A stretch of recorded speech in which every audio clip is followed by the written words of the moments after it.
Eh bien, je suis avec Sébastien Imbert. Bonjour Sébastien, et aujourd'hui tu es avec une nouvelle casquette, puisque tu as quitté Microsoft pour créer ta société Icaria, qui est un acteur de l'IA éthique, si j'ai bien compris. Et tu es aussi le co-organisateur, non, l'organisateur même, du Modern Selling Summit qui va avoir lieu au Palais Brongniart le 4 avril 2024. C'est un événement superbe. Peut-être tu peux nous donner quelques noms prestigieux de tes sponsors. Un grand merci Yann pour cette introduction et merci de parler du Modern Selling Summit qui a lieu effectivement le 4 avril au Palais Brongniart, pour lequel je vais avoir le plaisir d'accueillir des leaders, des véritables leaders dans le domaine du marketing et de la vente. Que sont Microsoft. Microsoft, en octobre dernier, notamment, a fait une démonstration sur Ignite, l'événement Ignite de Microsoft Corporate for Sales, qui était très impressionnante.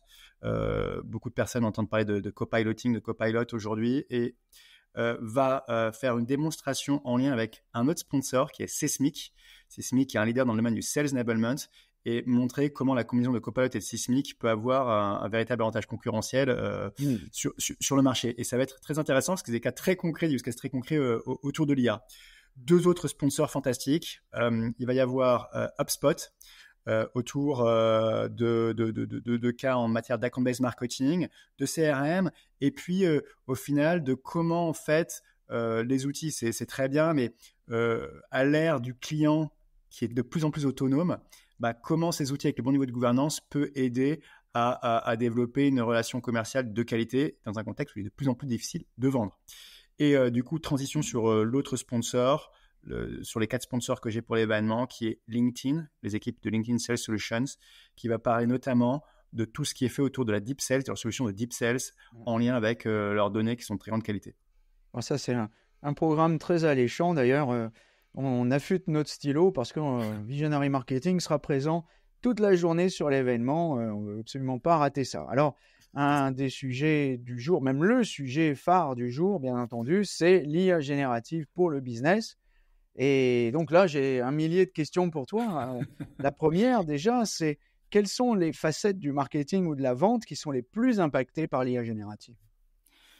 Si je peux juste commencer par un petit point introductif, il y a une étude qui a été, un article qui a été publié par la Harvard Business Review en décembre 2021. Et je ne sais pas si tu sais combien coûte au niveau mondial le désalignement entre les ventes et marketing aux entreprises, mais la somme est assez significative. C'est 1 trilliard. Si j'estime que depuis le temps que j'en entends parler, c'est-à-dire à peu près 40 ans, je dirais des milliards. Eh bien, c'est estimé à 1 trilliard. Wow. 1 trilliard sur des sujets qui vont tout aussi bien de « je suis commercial, je cherche la bonne information, la bonne présentation pour mon client, je ne la trouve pas », mais quel est le dernier événement pertinent où je peux inviter mon client ? Il y a plein de choses comme ça. Et en fait, il y a beaucoup de pertes de temps et des manques d'optimisation parce qu'il y a des problèmes d'alignement et d'où cette somme qui a été quantifiée, qui a peut-être post-Covid légèrement diminué, mais la somme reste très significative et je l'observe, il y a encore pas beaucoup de problématiques à gérer à ce niveau-là. Puis il y a la traditionnelle présentation de l'entreprise, mais où avez-vous mis la présentation de l'entreprise, malgré les différents intranets, wiki et j'en passe et des meilleurs, on en est toujours à ce point. Absolument. Et puis moi j'observe sur des comptes qui sont, ça peut être des scale-up ou des grands comptes. En fait, le marketing c'est un sujet, mais c'est pas un sujet prioritaire. Et la notion d'alignement, on gère ses équipes commerciales, on gère ses équipes marketing. Est-ce que j'aligne au mieux ? Est-ce que je pense ? Est-ce que je mets du change management ? Est-ce que je mets des gouvernances en place, etc. C'est pas systématiquement fait. Pourtant, il y a des outils qui existent sur le marché, des outils avec des niveaux de licensing qui sont pas neutres, mais qui pourraient être mieux utilisés. Il commence à y avoir une prise de conscience. Pourquoi ? Parce qu'il y a des chiffres qui ressortent. Par exemple, quand les équipes sales et marketing sont alignées, le taux de rétention client peut être supérieur de 36%. Et on peut économiser 30% sur les coûts d'acquisition de clients. Bon, ça, c'est un truc qui est assez large. Et puis, un truc également tout bête, c'est quand il y a ce bon alignement, on peut constater une croissance des revenus de l'ordre de 24% plus rapide. Et puis, une augmentation des bénéfices qui, sur les 3 ans, peut être de l'ordre de 27%. Donc, c'est vraiment énorme, tous ces éléments-là. Et l'IA, dans tout ça, ce n'est pas une réponse à tout, mais c'est quelque chose qui peut faciliter et qui peut créer des connexions, qui va en tout cas faciliter le fait que moi, en tant que marketeur, je vais pouvoir me rapprocher des ventes, je vais pouvoir développer mon sales mindset. Et moi, en tant que commercial, je vais pouvoir développer mon marketing mindset. Pourquoi ? Parce que tout simplement, je vais pouvoir mettre en place des campagnes omnicanal, parce qu'on est dans un monde omnicanal par nature, où l'agrégation des points d'interaction, des signaux qui ont été générés avec l'ensemble de mes clients que je touche quand je suis marketeur, va pouvoir, tous ces signaux, toutes ces informations vont pouvoir être remontées, traitées, scorées, structurées, analysées, insérées de façon respectueuse et compliante de toutes les réglementations en vigueur dans les CRM et les instances de mes commerciaux. Mes commerciaux vont pouvoir récupérer des insights à valeur ajoutée, des clients, là c'est assez B2B ce que j'indique, à rappeler en priorité. Et du coup, on va améliorer la vélocité des cycles de vente, la qualité de la relation avec ses prospects ou ses clients, parce qu'on a plus d'informations sur les clients qu'on prospecte. En parallèle de ça, il y a énormément de contenu dans les entreprises. Et l'IA peut permettre de faciliter, avec des taxonomies mises en place, la structuration de ces contenus et de proposer des next best actions à ces commerciaux, en lien avec les contenus produits par le marketing. C'est-à-dire qu'il va y avoir de la suggestion de contenu à utiliser pour activer mon client au bon moment avec la bonne information, sans que ce soit forcément par un direct email en tant que tel. Donc, il y a toute cette partie de chaîne de valeur, de la campagne marketing au sales enablement, etc., qui est vraiment augmentée grâce à l'IA. En lien avec ça, sur la partie commerciale, je prends du copiloting, m'aider à préparer mes réunions clients avec toutes les informations qui vont bien en lien avec tout ce qui a été écrit dans le passé dans le CRM ou sur les diverses notes. Avoir une analyse comportementale avec certains outils qui permettent de le faire, de ce que sont mes clients et comment leur parler au mieux.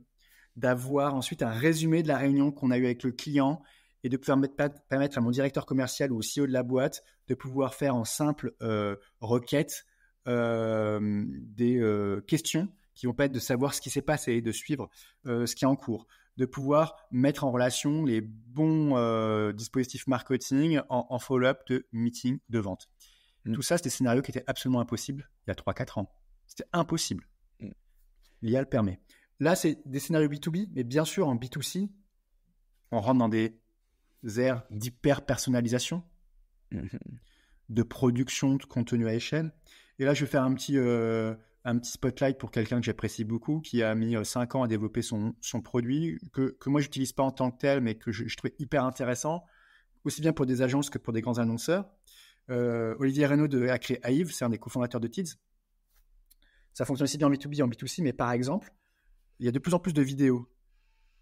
Pouvoir resizer ma vidéo sur n'importe quelle typologie d'écran, le bon séquençage, sur le bon timing, en mettant la focale vraiment sur le bon angle pour qu'elle soit le plus engageante possible, et ben, l'IA permet de diviser par 10 ou 15 cette notion de resizing ou d'extraction de la séquence qui est la meilleure. Et ça, pour un marketeur, pour un annonceur, c'est fantastique. Donc, cette notion d'hyper-personnalisation et d'automatisation de tâches qui n'étaient pas forcément à valeur ajoutée dans le passé. On voit bien donc dans ce contexte, sur ce que tu nous dis, que ce n'est pas seulement une affaire d'IA générative de texte, même si Copilot de Microsoft est présent dans l'événement. Mais alors, moi, j'ai une question pour reprendre et paraphraser Stéphane Amarcy. Est-ce que le marketeur de demain sera un algorithme ? En fait, je pense qu'il y aura 2 catégories de marketeurs demain et une catégorie va émerger. Je te laisserai deviner laquelle. Et sans que ce soit péjoratif. Il y aura le marketeur décorateur. Je fais de la vidéo, je fais des trucs comme ça, etc. J'utilise un peu l'IA. Et il y aura le marketeur architecte. J'ai compris l'ensemble de mes outils. J'ai compris les priorités de ma boîte. J'ai des équipes internes, de plus en plus externes. Mais j'ai quand même un noyau dur en interne qui est de plus en plus à la croisée avec les ops, le business, les fonctions support, des fonctions qui sont en relation directe avec le client. Et j'architecture des plans d'engagement permanent et d'interprétation d'informations. Je suis un interprète de la data. Je suis un optimisateur des contenus. Je suis quelqu'un qui crée de l'engagement en continu. Et si on n'est pas architecte, ça va être de plus en plus compliqué d'apporter de la valeur aux boîtes dans le futur. Donc, en gros, il y a de la place encore pour l'humain, mais c'est pas forcément le même, et c'est plutôt le haut de gamme, là. On est dans le très, très haut de gamme, quoi. Disons qu'il va falloir développer sa vue à 360 degrés, ou alors de s'hyper spécialiser sur un domaine donné en tant que marketeur pour bien le faire, bien y répondre, mais on sera plus sur une production d'un livrable donné, etc., plutôt que de pouvoir proposer des plans complets à valeur pour un annonceur. Bon, on verra bien ce que tout ça nous donne. Enfin, il n'est pas impossible qu'il y ait quelques impacts, notamment sur le ventre mou du marketing, quoi. Tous les assistants, les gens qui sont un peu au milieu, quoi. En tout cas, je pense qu'on va pouvoir prendre de plus en plus de plaisir dans le marketing, sur la production de contenu, sur les tests, sur l'A/B testing, sur l'hyper-personnalisation, en lien avec, c'est nécessaire, une plateforme en place structurée et quelque chose qui permette de faire de l'agrégation de données que j'appelle de la first party data de qualité, structurée et structurante. Sans ça, ça ne peut pas fonctionner. Alors, on voit bien où va le marketing. Alors maintenant, la vente. Est-ce que demain, on aura toujours autant besoin de vendeurs quand l'IA générative sera là, qu'elle recommandera les bonnes choses au bon moment, et finalement, qu'elle pourra aussi s'exprimer à leur place et mieux et sans faire de fautes, ce qui nous changera un peu de ce qu'on voit tous les jours? C'est une très vaste question et j'en parlais d'ailleurs avec Dominique Rouziès qui intervient au Modern Selling Summit le 4 avril. C'est une très grande professionnelle de l'analyse des métiers de la vente et du marketing. Elle n'a pas forcément de réponse type à cette question. Ce qui est certain en revanche, c'est que l'art de la vente et le rôle du commercial va évoluer dès à présent dans ce contexte d'une autonomisation totale des clients qui sont hyper et super informés, que ce soit via LinkedIn ou via toutes les informations en marketing automation qu'ils peuvent recevoir. Et donc, pour que le commercial puisse développer son employabilité ou la maintenir interne et externe, il est absolument nécessaire de travailler, se développer professionnellement. D'ailleurs, on se développe tous au quotidien. On est vraiment dans cette logique d'apprentissage tout au long de la vie, de se développer sur 2 dimensions.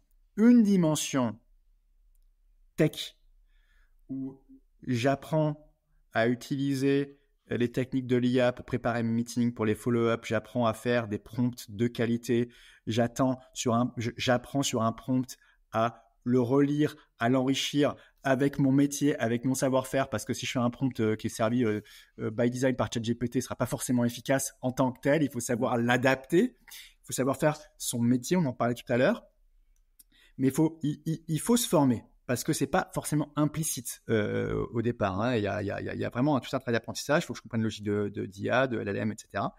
Et de l'autre, de continuer à travailler son expertise business, qui va aller de quelque chose que tu connais très très bien, Yann, ma présence sur les réseaux sociaux, mon personal branding, qui est absolument essentiel, quand il s'agit de social selling, à des logiques enrichies en matière d'intelligence relationnelle, qui est quelque chose qui fait partie des métiers de la vente depuis le début de la vente, depuis des milliers d'années. Mais sur le last mile, ça fera toujours la différence, au final.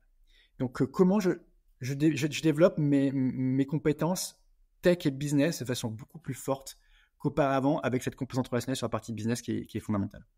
Finalement, ça rejoint un peu ce qu'on recommande avec Hubert Kratirov dans nos bouquins. On parle du full stack marketer. Hein. C'est le full stack marketer, c'est une sorte de jeu de mots débile pour expliquer qu'on va de la technique jusqu'à de la stratégie jusqu'à la technique.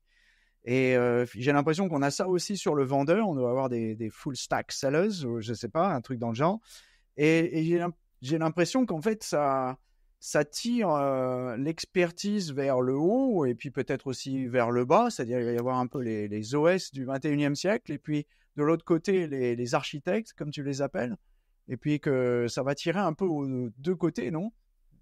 Oui. En tout cas, je vais retrouver ça. Attends, je vais aller un peu en réel parce que quand tu parles de ça, ça me fait penser à quelque chose dont j'ai parlé il y a pas très longtemps lors d'un Visionary Day que je faisais pour une école.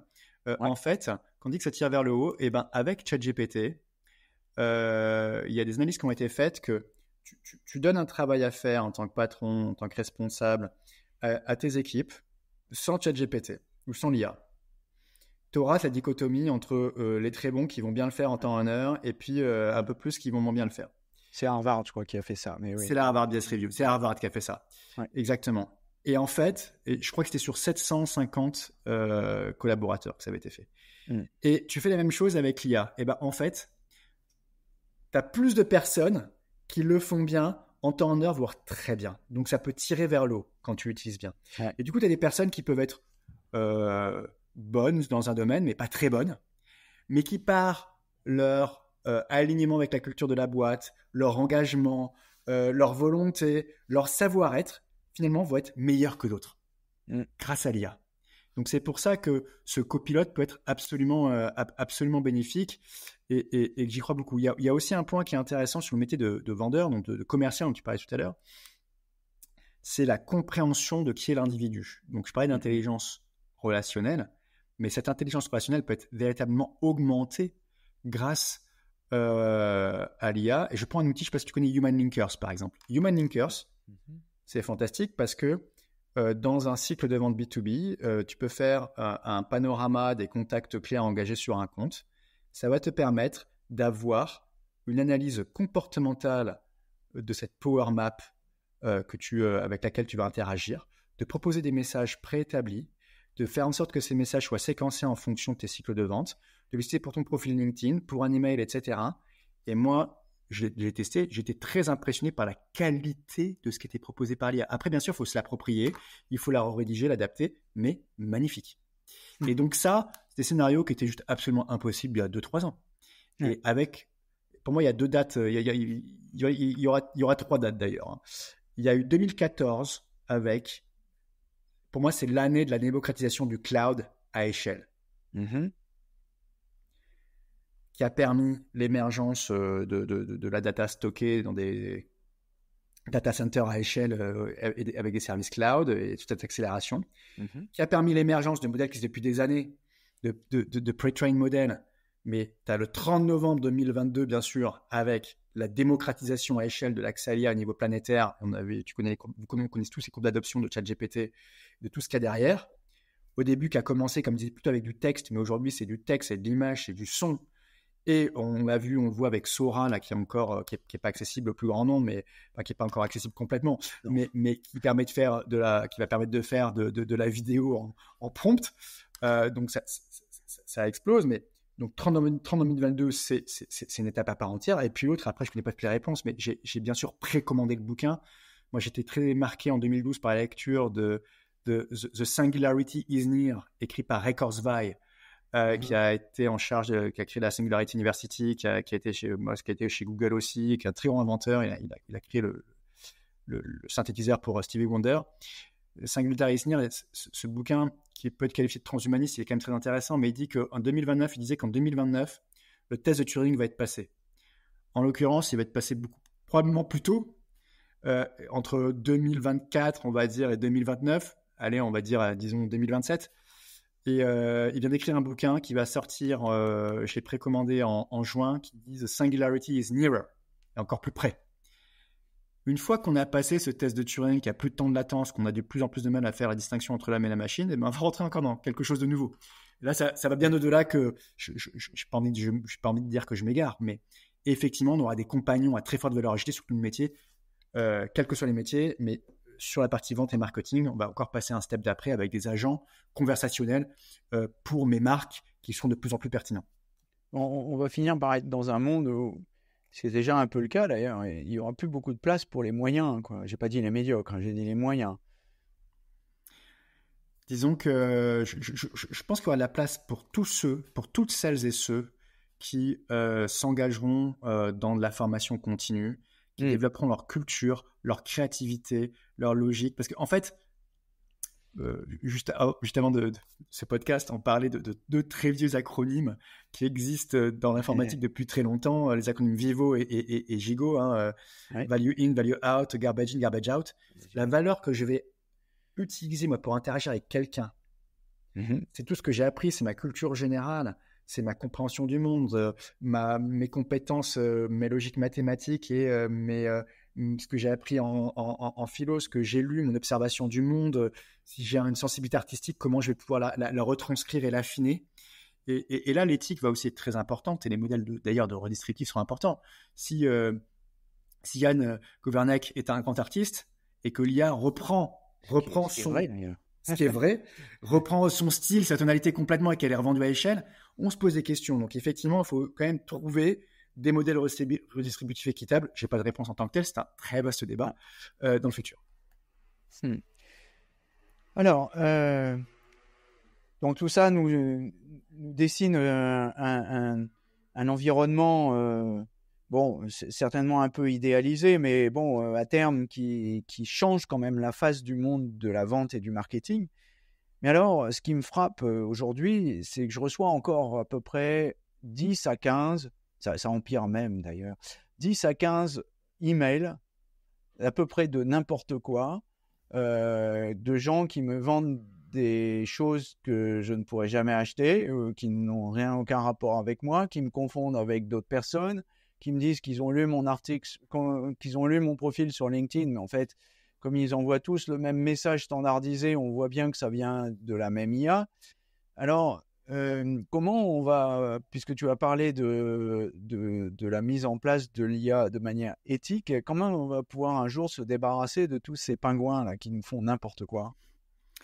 Je ne sais pas si on s'en débarrassera en tant que tel, parce que en fait, il y a, dans ce que tu décris, il y a deux, trois choses. Il y a quelque chose qui est assez macro, c'est qu'aujourd'hui, pour, j'ai envie de dire, développer de la valeur, on va dire, donc de créer des revenus à échelle, il faut faire une acquisition, il faut faire du volume. Je dois contacter le plus grand nombre, je fais du transactionnel, etc. Ouais. Mais du coup, quand tu fais ça, finalement, quand tu ne fais pas bien, tu diminues ta valeur et tu ne fais pas un effort qui est hyper important. Cet effort s'appelle la priorisation. Quelle est vraiment ma cible? Quel est l'idéal customer profile en tant que tel? Comment elle fonctionne? Quels sont les rôles? Quelles sont les fonctions? Quelles sont les personnes? Et là, je passe du temps à préparer mon message, etc. pour être pertinent. Il y en a qui vont prendre tous les rôles comme ça et qui vont les cibler. Et là, on atteint les limites de l'automatisation. Et la toute automatisation, effectivement, à un moment donné, elle aura totalement ses limites.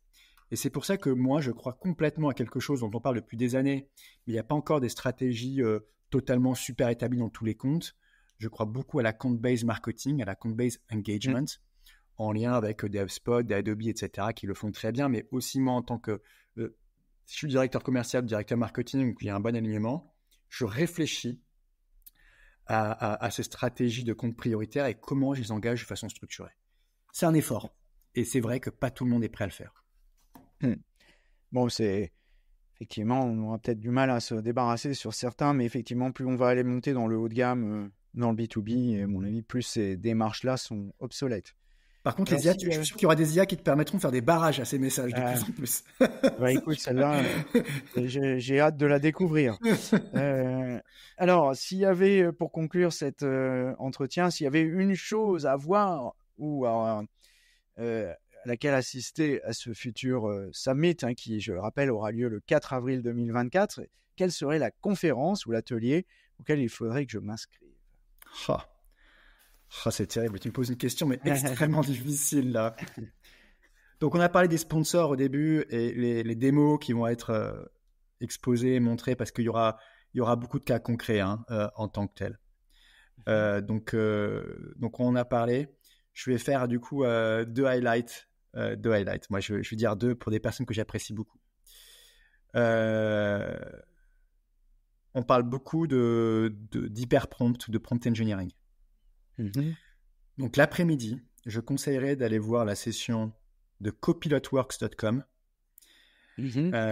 fondée par Anthony Verapin et Nils Gay, autour de l'art du prompt pour les marketeurs et les commerciaux. Mais ça va beaucoup plus loin que ça. Ces personnes-là le font en pro bono puisqu'ils sont salariés chez Microsoft, mais ils ont une approche qui est agnostique, je précise. C'est basé sur ChatGPT 4, mais d'ailleurs, ils le disent, mentionnent, ça peut aller beaucoup plus loin. Je conseille cette session parce qu'elle va être extrêmement... on va apprendre. On aura plein de questions qui seront posées. Tous les autres sujets, on en a parlé. Il y en a un dont on n'a pas parlé qui est très intéressant. C'est un peu plus pour le futur. La session 13h30 avec Othman Chieb, qui est le fondateur, le CEO de Oriono, qui fera une session sur l'évolution des parcours retail liés à la XR, à l'extended reality et à l'IA, avec des cas et des use cases très concrets. Et d'ailleurs, on en voit un tout petit peu en France, mais là, ce sera aussi très concret. Il y aura la présence de l'Apple Vision Pro lors de sa session. Et je pense qu'elle sera passionnante avec les use cases dont il parle. Ben voilà, 2 sessions auxquelles nous ne manquerons pas de nous inscrire. Je pense qu'il y en a une autre aussi que je vais pas louper, c'est celle de LinkedIn qui vient expliquer ce qu'ils font avec la data, parce que je pense que la session Deep Sales, toutes les sessions de sponsors vont être fantastiques. C'est pour ça que je peux pas les citer parce que je ne vais pas en défavoriser. Mais ils sont à fond et ils vont faire des très belles sessions. Oui, on n'oubliera pas Seismic aussi, qui est un ancien client de Visionary Marketing. Et Seismic qui fait une session combinée avec Microsoft. Donc ça va être vraiment une très belle démo. Seismic et Microsoft, encore mieux. Voilà, et ben écoute Sébastien, merci. On est impatient d'arriver au 4 avril et bien écoute, message à tous nos lecteurs et nos auditeurs, eh bien inscrivez-vous. Merci à toi. Merci beaucoup Yann, modernselling summit.fr. Très heureux de te retrouver le 4 avril. À très bientôt. À très bientôt.